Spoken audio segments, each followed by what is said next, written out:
Our solar system is 9 billion miles across, and that sounds huge, right? But what if I told you we just found an entire solar system, including planets, all in formation, hiding a baby star also at its core that is 40 times our solar system. It's 400 billion miles wide, and it's nicknamed as Dracula's Civito. And it's currently breaking every rule we have about how planets are born, why it's so big, why it's lopsided, hiding a planetary system more massive than anything we have ever seen. Let's get into this. Astronomers using the Hubble Space Telescope just gave us our best look at the largest protoplanetary disk ever recorded.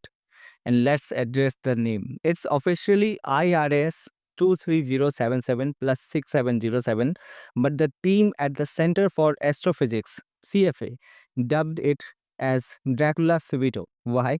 Well, one of the researchers is from Transylvania and another is from Uruguay, where Civito is a famous sandwich. And it isn't just about its fun shape.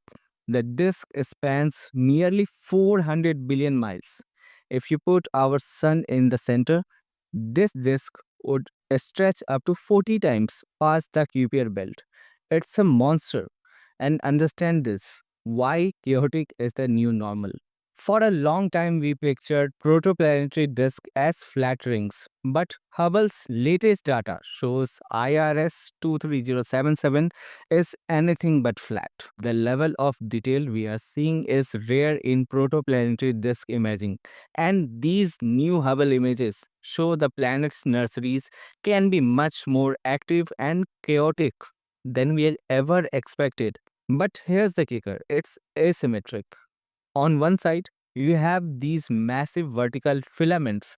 On the other side, a sharp, clean edge.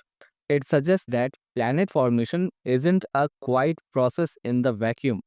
This disk might be interacting with its surrounding and maybe it's sweeping up the gas from the nearby clouds. As a co-investigator, Joshua Bennett Lovell put it like Hubble has given us a front row seat to the chaotic processes that are shaping the disk as they build new planets.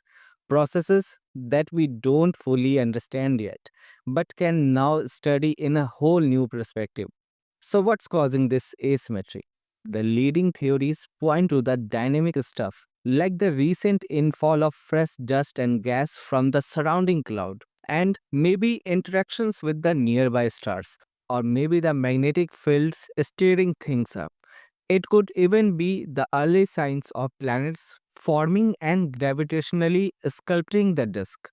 This changes our models because most simulations predict more symmetric disk, especially at this scale, while planet formation may differ in such massive environments. So right now we have more questions than the answers, but these new images are a starting point for understanding how planets from over time in different environments form. And let's talk numbers.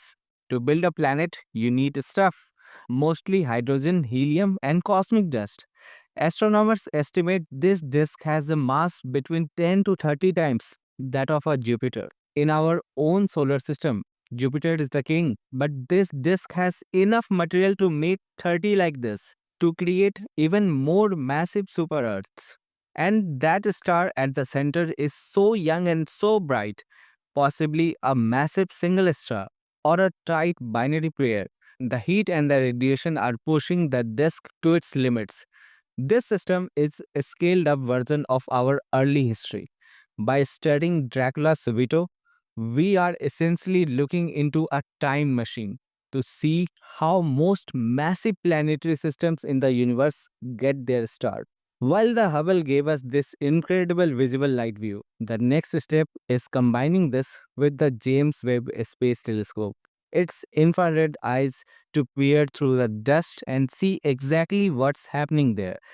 Are there baby planets already formed? We don't know yet, but the hunt is on. The space is big, messy, and could be occasionally looking like a sandwich. And honestly, that's why we love it. And if you want to see more of these updates, hit the like and subscribe button, and I will see you in the next video.